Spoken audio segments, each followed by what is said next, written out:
반갑습니다. 한국 전통의 참선에 대해서 말씀드리도록 하겠습니다. 먼저 참선을 하려고 하면 자기 자신에 대한 믿음이 있어야 됩니다.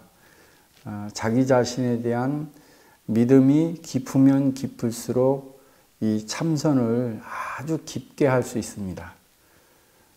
우리는 그동안에 자기가 자기 자신을 볼 줄 모르고 다른 사람의 눈을 통해서 자신을 보려고 하는 그런 버릇이 있거든요.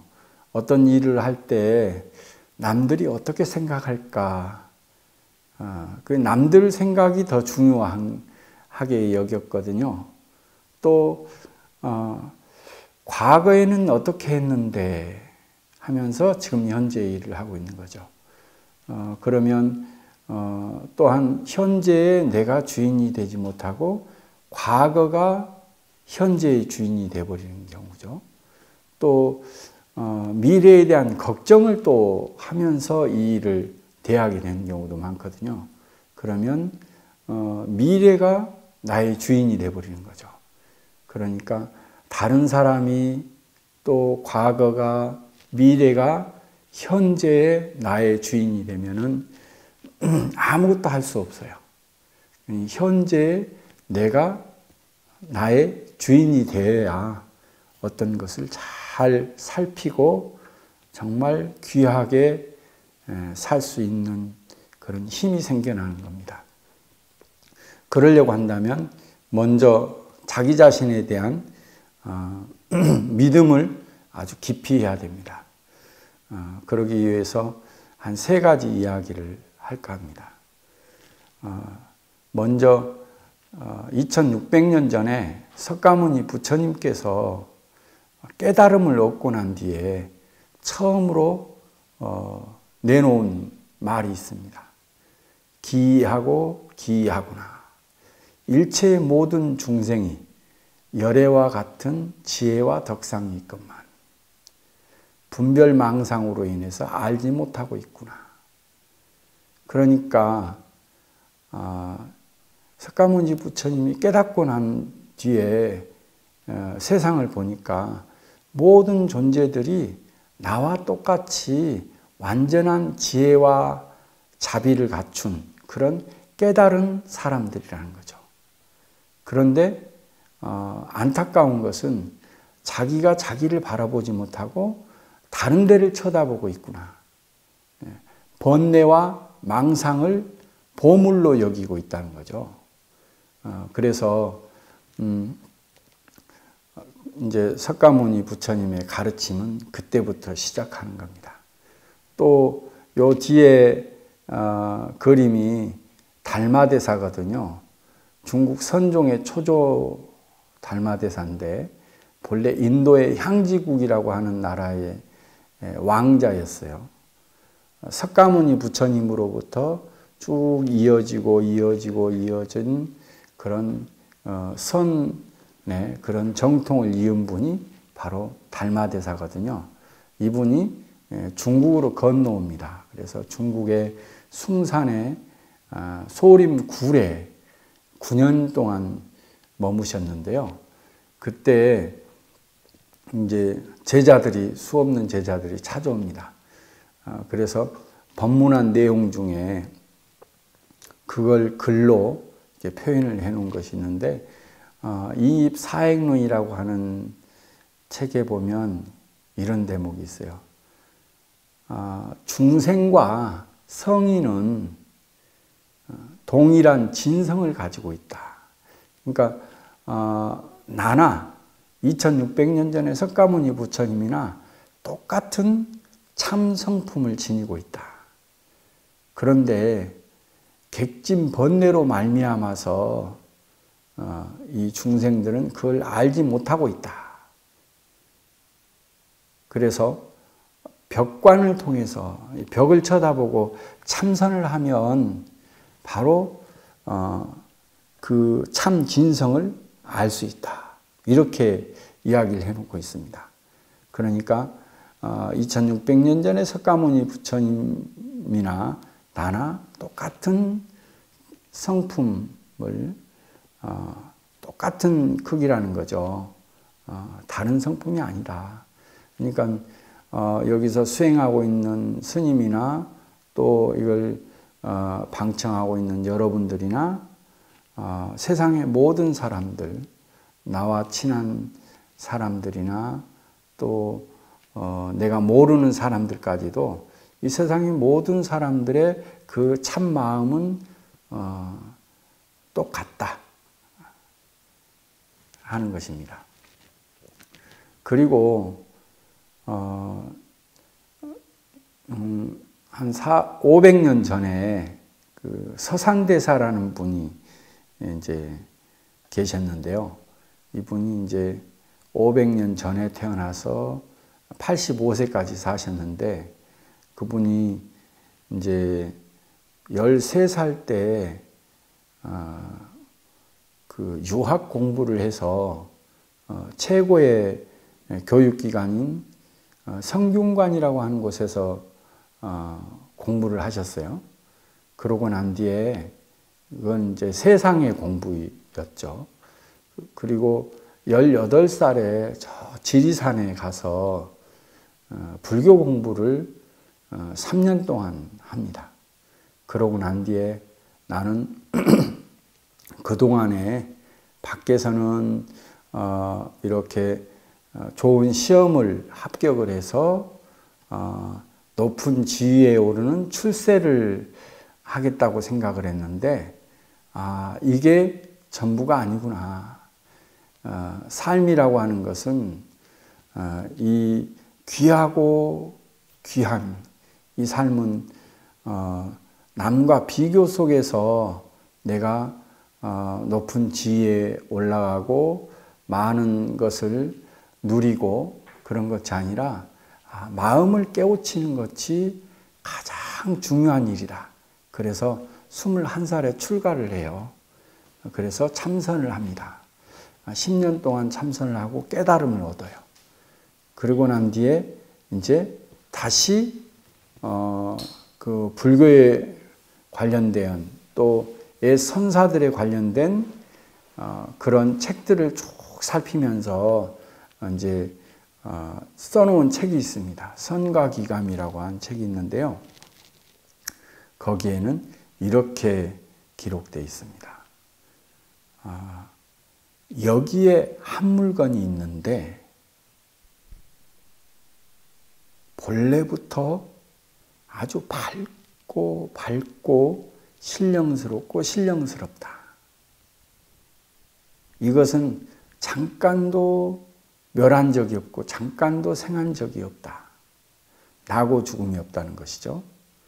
그리고 그림으로 그릴 수도 없고 이름 붙일 수도 없다. 이렇게 표현을 했습니다. 그러니까 우리의 본래 마음, 그 석가모니 부처님이 그 깨달은 그 마음, 달마대사의 성인과 중생과 구별이 없는 그 참 성품, 그 마음을 서산대사는 아주 밝고 신령스럽고 신령스럽다 이렇게 표현을 했습니다. 다들 깨달음을 이룬 분들은 그렇게 마음을 표현을 했습니다. 또 달마대사로부터 6번째 이제 스승이신 육조 해능대사라는 분이 있습니다. 그분은 이렇게 표현을 했습니다. 우리 깨달음의 마음을, 우리의 본심을 무념, 무상, 무주. 무념이라고 하는 것은요, 번뇌와 망상이 없이 아주 고요하고 평화롭고 평화롭다. 이렇게 이야기를 했습니다. 그러니까 우리는 사실 굉장히 많은 생각을 하거든요. 하루에. 뇌과학자들은 이제 요즘에 이제 뇌파 측정을 하니까 이제 하루에 일반적인 사람이 몇 가지 생각을 하는지 하는 것을 잘 그 데이터가 나왔어요. 연구 결과가 나왔는데요. 일반적인 사람이 한 4만 7천 가지 생각을 한대요, 하루에. 굉장히 많은 생각을 하죠. 우리 한국의 옛날 어른들은 5만 가지 생각을 하네, 뭐 이런 표현을 했습니다. 그러니까 하루에 일반적인 사람이 굉장히 많은 생각을 하는 거죠. 이 눈으로 어떤 대상을 보고 모양이나 색깔을 보고 생각을 하는 거죠. 생각을 하는데 어떤 생각을 하냐면 비교하는 생각을 합니다. 단순하게 보는 것뿐만이 아니라 비교하게 되는 거죠. 이것과 이것을 비교하기도 하고 과거에 봤던 것과 이것을 비교하기도 하고 또 이것을 나중을 생각하면서 갖가지 상상을 하게 되죠. 단순히 한 물건을 보는데도 굉장히 많은 생각을 합니다. 또 귀로 소리를 들으면서도 이 소리를 비교를 합니다. 다른 소리와 비교하고 과거의 생각 그 소리와 비교하기도 하고 이 소리를 가지고 나중에 추측 상상을 하기도 하죠. 또 마찬가지입니다. 코도 어떤 냄새를 맡았을 때 지금 다른 냄새와 비교하기도 하지만 과거의 생각과 비교하기도 하고 또 미래에 대한 추측 상상을 하기도 하고요. 또 이 입으로도 마찬가지죠. 어떤 사과를 먹었다. 이 사과의 맛을 현재의 내 입맛과 비교하기도 하지만 또 과거에 먹었던 사과의 맛과 비교하기도 하고 또 이 사과를 먹으면서 나중에 추측 상상도 하게 되는 거죠. 또 이 피부도 마찬가지입니다. 어떤 느낌을 느끼면서 그 느낌을 지금 덥다, 시원하다. 또 과거에는 어떤 것을 통해서 시원하기도 했는데 따뜻하기도 했는데 갖가지 생각을 일으키는 것이 이런 것들을 이제 분별의식이라 합니다. 이것과 이것을 분별하는 거죠. 깨끗하다, 더럽다. 맛있다, 맛없다. 크다, 작다. 아름답다, 추하다. 그런 분별을 하게 되는 거죠. 이 분별을 하게 되면 이제 자연스럽게 차별을 하게 됩니다. 그래서 차별을 하게 되면 깨끗한 거, 아름다운 거, 맛있는 거, 큰 거를 찾게 되는 거죠. 그래서 욕심을 부리게 됩니다. 그 욕심을 부리게 되면 갖가지 그 안에서 생각이 일어나게 되고 경쟁하는 마음이 일어나게 되죠. 바로 그 마음이 현재 욕심 부리고 있는 마음이 내 마음이라고 생각하면 어찌할 수가 없습니다. 이건 사실 가짜의 마음이거든요. 이런 마음이 일어나기 이전의 마음이 나의 본래심이다. 그러니까 어떤 생각을 일으키기 바로 직전, 어떤 말을 듣기 바로 이전, 바로 그 마음은 차별하는 마음이, 분별하는 마음이, 욕심 있는 마음이 아니거든요. 바로 그 마음이 바로 아주 고요한 마음이고 번뇌가 없이 아주 평화로운 마음이거든요. 그게 나의 본래 마음이라고 생각하시면 좋겠습니다. 그것을 육조 해능대사는 그걸 무념이라고 했습니다. 그 마음이 바로 내 마음이다. 또 무상이라고 했어요.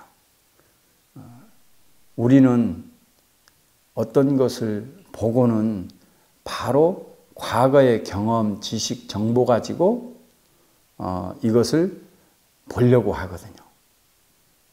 어떤 물건을 볼 때도 지금 현재 앞에 있는 이것을 그대로 보기보다는 내가 학습되어진 대로, 나의 정보대로, 나의 경험대로 이걸 끌어다가 봅니다. 아버지를 볼 때도 그러고, 어머니를 볼 때도 그러고, 동생을 볼 때도 그러고, 친구를 볼 때도 그러고, 선생님, 스님, 이런 대상을 볼 때의 기본적인 개념이 있잖아요. 그 개념 가지고 다 봅니다. 그런데 다 똑같지가 않죠. 나의 경험, 지식, 정보 가지고 이걸 보게 되는 것이죠. 그걸 상이라고 합니다. 그게 있게 되어지면 앞에 있는 대상을 제대로 볼 수 없게 되어집니다.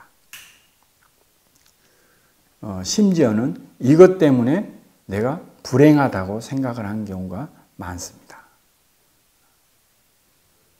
바로 이것이 나의 행복을 장애하는 가장 큰 그런 장애되는 생각입니다. 사실은 누구나 행복하길 원하죠. 이게 누구에게나 의무인 것이기도 합니다. 행복하길 원하면서 우리는 행복하지 않는 쪽으로 가는 경우가 많습니다. 우리가 동쪽으로 가고 싶으면 동쪽으로 발걸음을 옮겨야 되잖아요. 그런데 동쪽으로 가고 싶으면서 발걸음은 서쪽으로 가면 동쪽으로 절대 갈 수가 없죠. 마찬가지입니다. 행복하길 원하면 행복한 쪽으로 가야 됩니다. 그런데 행복하길 원하면서 우리는 내 기대하는 마음이 있습니다. 이 기대하는 마음이 사실은 행복을 방해하는 마음이거든요. 이곳은 이제 미황사라고 하는 곳인데요. 20년 전에 미황사에 왔던 사람이 내 가슴 속에 20년 전에 봤던 그 상상을 하면서 20년 후에 지금 온다고 그러면 같은 대목이 한 군데도 없잖아요. 그러면 이 사람은 늘 20년 전과 지금 현재를 비교하면서 실망하는 마음이 많겠죠. 그러면 내가 20년 동안 너무나 좋아했던 곳이라고 생각을 했다가 현재를 보게 되면 실망하게 되잖아요. 이 실망한 마음은 어디서 오는 걸까요? 20년 전에 왔던 것을 내가 기본 틀로, 상으로 생각을 하고 현재를 바라보기 때문입니다. 현재를 볼 때는 항상 현재에 있는 그대로 인정해야 됩니다. 그래야 생생하게 살아있는 마음이 일어나게 되죠. 이 살아있는 마음이 일어나게 되면 현재에 이것을 이루고 있는 수많은 것들을 알 수가 있습니다. 그러면 정말 기적적인 일들이 수없이 많죠. 그리고 너무나 현재에 살아있음이 또 이 주변에 있는 것들이 너무 고맙고 그래서 행복한 마음이 무한히 일어나게 되어집니다. 그래서 어떤 대상을 볼 때 그런 상이 일어나기 바로 이전, 바로 상이 일어나기 이전의 마음이 바로 생생하게 살아있는 마음이고 바로 그 마음이 행복할 수 있는 최고의 마음인 것입니다. 그리고 세 번째로는 무주라고 하는 건데요. 없을 무자에 머무를 주자, 머무르지 않는다는 것입니다. 우리는 나의 수많은 행위들에 기억을 하고 있습니다. 그래서 내가 한 것에 대해서 거기에 남들이 알아주지 못하면 화가 나죠. 갖가지 감정이 일어나는 이유는 내가 무엇을 했다. 근데 이걸 알아주지 못한다. 이런 데서 오는 것들입니다. 내 것, 또 내 자존심, 또 내가 쓴 논문들, 내가 쓴 말들, 이런 것들이 조금이라도 침해를 받으면 화가 납니다. 갖가지 감정이 거기서 일어나게 되는데요. 내가 한 행위들의 생각이 머물러 있게 되면은 자유롭지 못하게 됩니다. 오직 할 뿐이 돼야 되는데 그러지 못하죠. 내가 잊어먹었더라도 또 그 시점에 보면 내 깊은 곳에서는 기억하고 있고 생각하고 있고 거기에 기대하고 있는 마음이 있습니다. 이런 것들이 사실은 나를 자유롭지 못하게 만듭니다. 아주 친한 친구가 있는데요. 그 친구에게 언제나 전화를 하고 어떤 말이든 해도 서로 대화를 하고 받아들일 수가 있었는데, 만약에 친구가 어렵다 그래서 얼마 정도 빌려줬다고 생각을 해봅시다. 그러면 그 다음에는 스스럼 없이 전화하기가 어렵습니다. 내가 저 친구에게 도움을 줬는데 내가 전화하면 혹시 오해하지 않을까?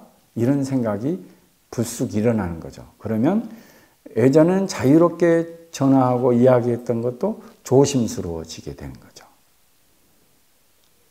또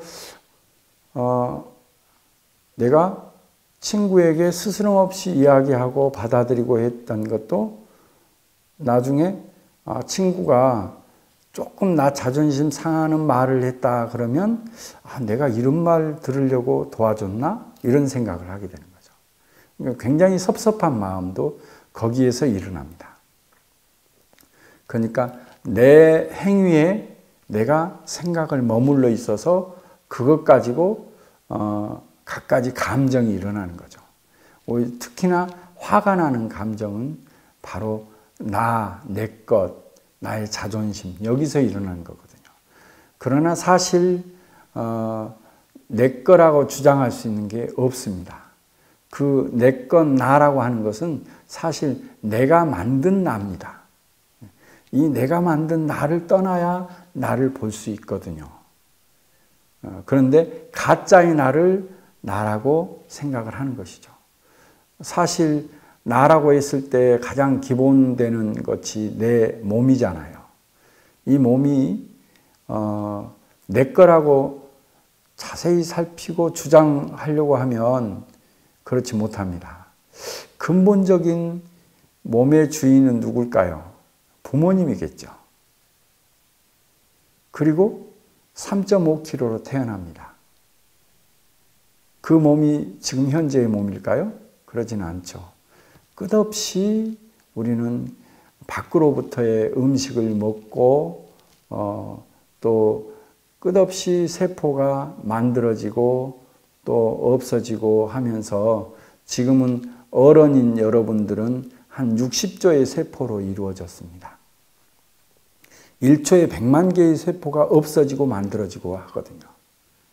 그러니까 어느 때 내 몸이다 이렇게 주장할 수 없고 또 내 거라고 할 수 있는 정확한 근거는 없습니다. 다 그 밖으로부터 습득해서 만들어진 거죠. 또 결국에는 이 몸이 흙으로 물로 바람으로 따뜻한 온기로 다 죽을 때는 또 흩어져 버립니다. 그러면 내 거라 주장할 수 있는 것이 사실 내 몸이라고 생각했다 하더라도 이 몸 또한 정확히 내 거라 주장할 수 없고 어느 시점을 나라고 주장할 수가 없습니다. 끝없이 변화하기 때문이죠. 그래서 잘 살펴보십시오. 내 것 나라고 할 수 있는 것이 무엇이 있는가? 여기서부터 자유로워야 됩니다. 그러면 바로 그 무주가 됩니다. 머무르지 않기 때문에 대자유로운 사람이 된다. 그래서 바로 이 지점을 잘 알아야 됩니다. 바로 번뇌와 망상이 일어나기 이전 아주 평화로운 마음이 아주 고요한 마음이 내 마음이다. 이렇게 또 어떤 상의 없이 여기에 생생하게 살아있는 바로 이것이 바로 나이기도 하고 나의 본질이고 행복한 마음이다. 또 머무르지 않는 대자유의 마음이 바로 나의 본래 마음이다. 본질이다.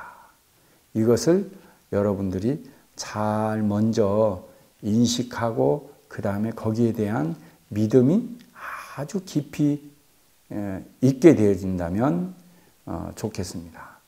이게 대신심이라고 하는 것이고요. 이게 잘 전제돼야 됩니다.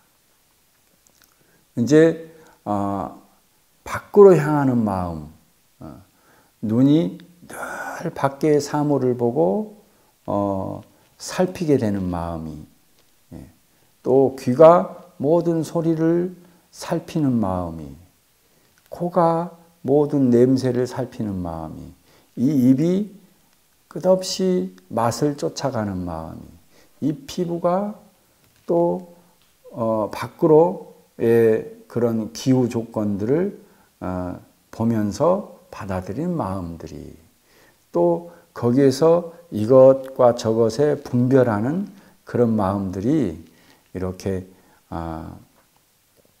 잘 이제 밖으로 향하는 마음을 이제 안으로 돌리는 것이 수행입니다. 그래서 내가 나를 보는 시간, 그것도 바로 지혜와 자비가 가득한 나, 석가모니 부처님이나 깨달은 분들이나 나나 본래 한 마음인 나. 그리고 아주 밝고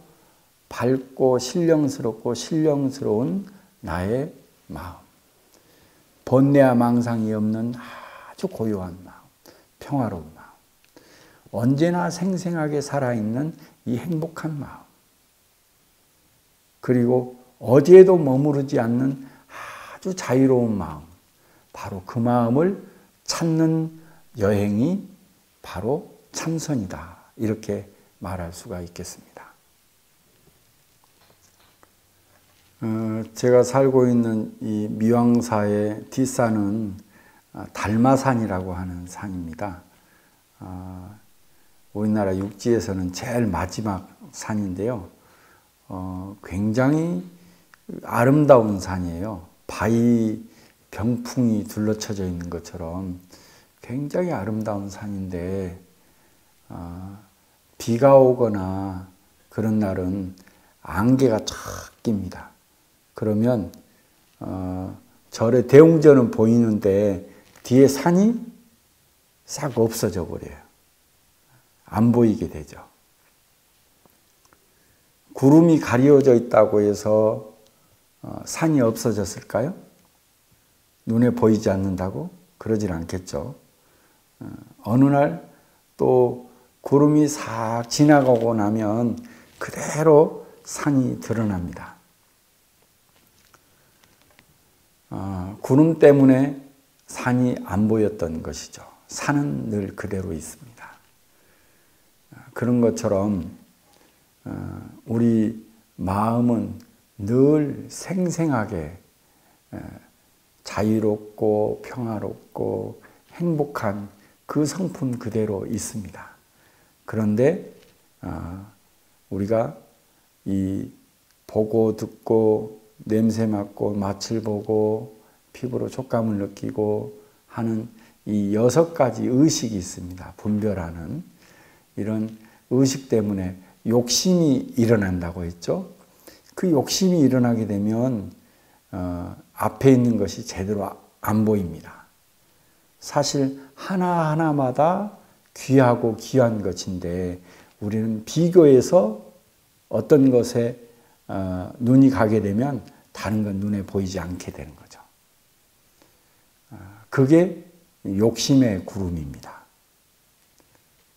또 누가 나의 자존심 상하는 말을 한마디 툭 하면 또 내가 실컷 했는데 나를 무시하게 되면 화가 나죠.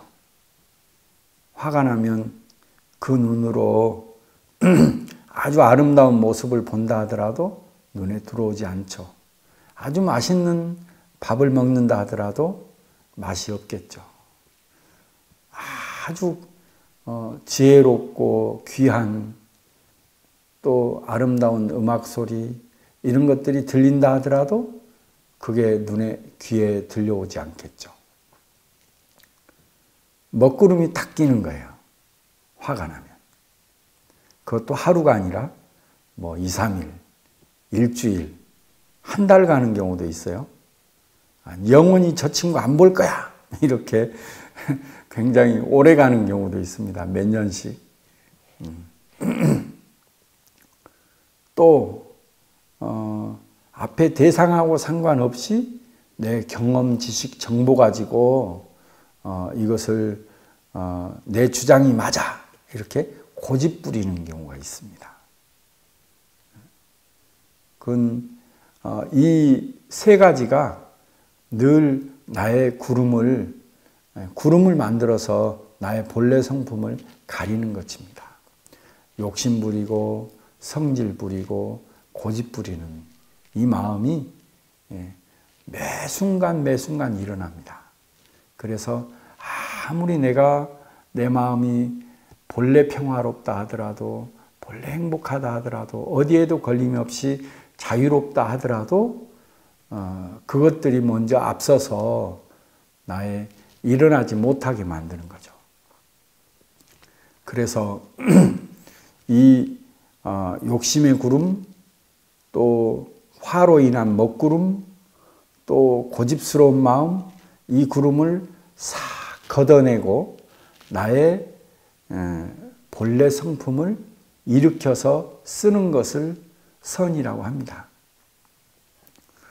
육조 해능대사는 좌선을 그렇게 표현을 했습니다.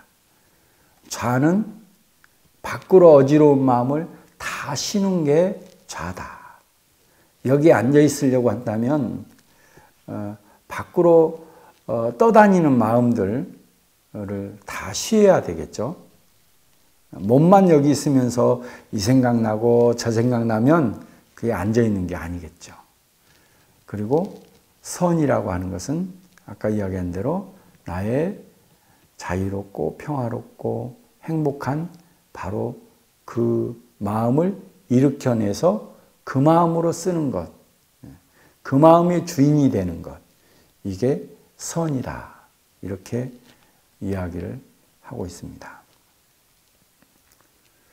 그러면 그 마음을 쓰려고 하면은 어떻게 할까 하는 것이 바로 이제 수행의 방법이겠죠. 이제 선에 대해서 이야기를 하도록 하겠습니다. 물론 저 송광사의 방장이신 현봉 큰 스님으로부터 선에 대해서 말씀을 잘 들었겠지만 제 이야기는 이제 조금 풀어서 이야기를 하려고 합니다. 저는 이제 미왕사에서 일반인들을 위한 그리고 또 학생들을 위한 어린이들을 위한 이제 그런 참선 수행 프로그램들을 이제 오랫동안 해왔기 때문에 이제 이런 좀 풀어서 이야기를 하고자 합니다. 예를 들어서 저 위에는 태양이 떠 있고요. 밑에는 구름이 잔뜩 끼어 있습니다. 제일 밑에는 욕심의 구름이 끼어 있고 그 위에는 감정의 구름, 화가 난 구름이 끼어 있고 그 위에는 고집스러운 마음이 구름이 끼어 있다고 봅시다. 사실 우리가 매 순간 만들어내는 구름이거든요. 욕심 부리고 성질 부리고 고집 부리고 이런 것이 매번 있는 것이죠. 그렇기 때문에 이 구름 때문에 저 태양의 밝음이 비춰지지 못하고 구름의 영향을 받는 것이죠. 구름이 어두우면 어둡고 비가 내리면 비를 맞고 태풍이 불면은 그 태풍의 영향을 받는 거죠. 수행이라고 하는 것은 이 구름을 걷어내는 방법인데요. 이 한 겹 한 겹 걷어낸다고 하는 것은 굉장히 어려운 일이죠. 한 겹 걷어내면 또 다른 구름이 또 만들어지게 되고 또 다른 구름이 만들어지게 되죠. 그래서 이 참선을 한다고 하는 것은요, 이 구름에 그 영향을 받지 않는 무기를 하나 만드는 겁니다. 무기를 하나 만들어서 이걸 뚫고 올라가는 거죠. 우리가 비행기 타봤잖아요. 비행기를 타면 구름 위로 올라가면 구름 위에는 항상 밝잖아요. 그런 것처럼 그 무기가 있어야 됩니다. 그렇지 않게 되면 금방 생각에 휩싸이게 되거든요. 우리 번뇌라고 하는 것은요, 속성이 있어요. 끝없이 파생되어지는 속성이 있습니다. 한 번뇌가 일어나면 또 다른 번뇌가 일어나고 또 다른 번뇌가 일어나고요. 그리고 유동성이 있어요. 끝도 없이 계속 움직입니다. 그런데 이 수행의 키는 번뇌가 한 번뇌가 일어날 때 한 번뇌만 일어나는 독립성이 있습니다. 한 번뇌가 일어날 때 다른 번뇌가 끼어들지 않는 거죠. 그래서 수행의 키를 거기에다 둡니다. 그래서 여기에는 의심이라고 하는 것이 필요합니다. 의심이라고 하는 것은 궁금함입니다. 알고 싶어하는 마음인 거죠. 이 마음이 커지게 되면 다른 생각이 끼어들지 못하게 되는 겁니다. 만약에 석가모니 부처님이 꽃을 들어 보였는데 가섭존자가 빙글에 미소 지었다. 그런데 나는 그 가섭존자의 그 빙글에 미소 짓는 그 미소 나도 짓고 싶다. 이런 것은 뭐요? 바로 나도 깨달음을 이루고 싶다. 나의 본래 마음의 주인이 되고 싶다. 이런 거거든요. 그런데 솔직해져야 돼요. 뭐냐? 모른다. 모른다. 가섭존자처럼 미소 짓고 싶은데 나는 가섭존자처럼 미소 지을 수가 없다. 나는 그 마음을 모른다. 그러니 알고 싶다.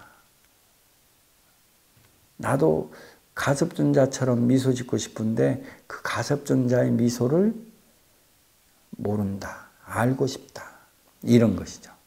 그래서 모른다가 전제돼야 되고 그런데 알고 싶다. 궁금하다. 하는 마음이 일어나게 되면 이 자기 자신을 찾는 마음이 생겨납니다.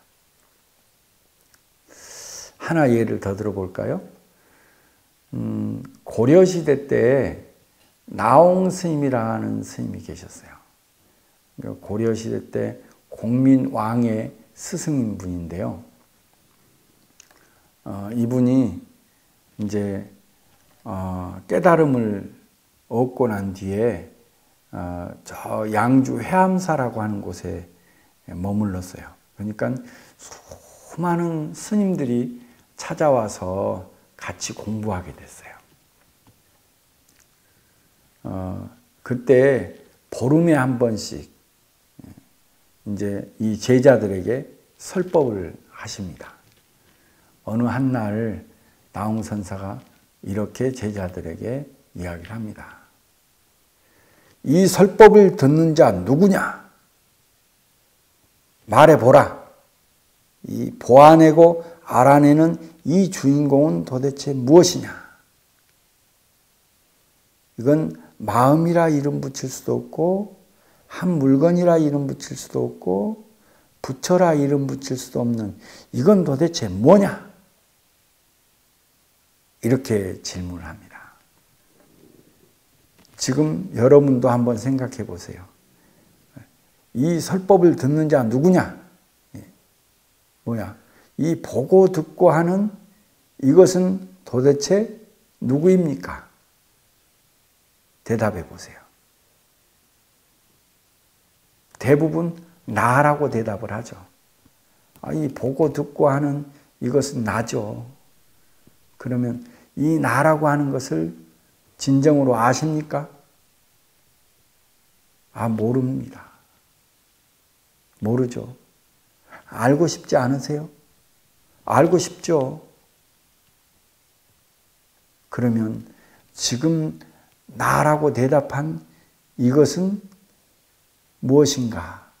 바로 이것에 대해서 궁금해하는 것이죠. 알고 싶다. 나라고 하는 이것을 모르니 알고 싶다. 보고 듣고 하는 이것 알고 싶다. 궁금하다.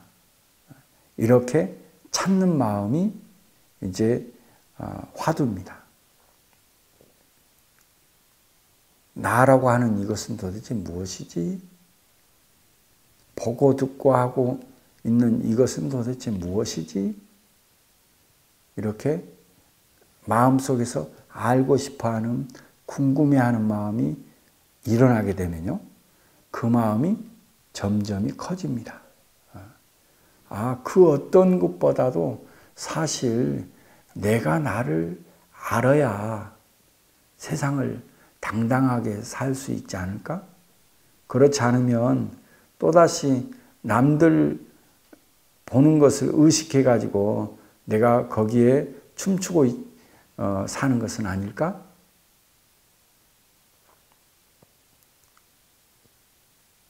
그런 거죠. 내가 나를 반드시 알아야 되겠다. 그러려면 아주 단순한 바로 이것을 아는 것이 중요하죠. 그걸 머릿속으로 추측 상상해서는 안 됩니다. 내 과거의 경험, 지식, 정보 가지고 내가 봤던 불교 책들 가지고, 명상의 책들을 가지고 이것을 해석하려고 하면 안 됩니다. 너무 단순하게 알고 싶다, 궁금하다 하는 마음을 일으키는 거죠. 그렇게 되어지면 이 마음이 커집니다. 의심하는 마음이 커지는 거죠. 그러면 바로 그 마음이 어디를 가거나 앉아 있거나 서서 걸어 다니거나 항상 그 마음이 작동을 합니다. 그리 됐을 때, 그 마음이 커졌을 때 그걸 의정이라고 하죠. 이제는 더 깊은 잠 속에서도 알고 싶어하는 마음이, 궁금해하는 마음이 더 커지면 커질수록 이제 깊은 잠 속에서도 찾는 마음이 있습니다. 언제나 어느 때나. 그걸 의단이라고 합니다. 이런 상태가 되면요, 수시로 보는 것마다, 들려지는 것마다 마음이 쫓아가는 마음, 분별하는 마음, 차별하는 마음, 욕심스러운 마음이 일단 멈추게 됩니다. 또 나라고 하는 것이 작동을 해서 갖가지 감정이 일어나는 것도 멈추게 되죠. 또 과거의 경험, 지식, 정보 가지고 판단했던 또 주장하던 이 고집스러운 마음이 멈추게 됩니다. 그러니까 이렇게 이 궁금한 마음으로 가득한 상태가 되어지면 내 마음을 이리저리 끌려가는 이 마음을 딱 중심을 잡게 되는 것이죠. 그래서 내가 내 마음을 잘 챙기고 있게 됩니다. 그리고 이 마음이, 궁금한 마음이 계속 지속되어지는 것을 삼매라고 합니다. 이 상태로 계속 이어지는 상태. 그러면 삼매의 힘이 생겨납니다. 이제 어떤 것에도 흔들리지 않는 마음이 단단하게 지어지게 되죠.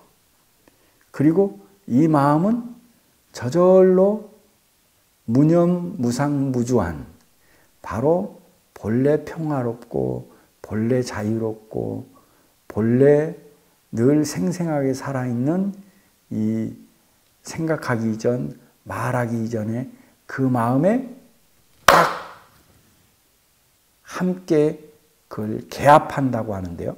딱 만나게 되는 때가 있습니다. 그러면 그때부터 그 마음의 주인이 되는 것이죠. 우리가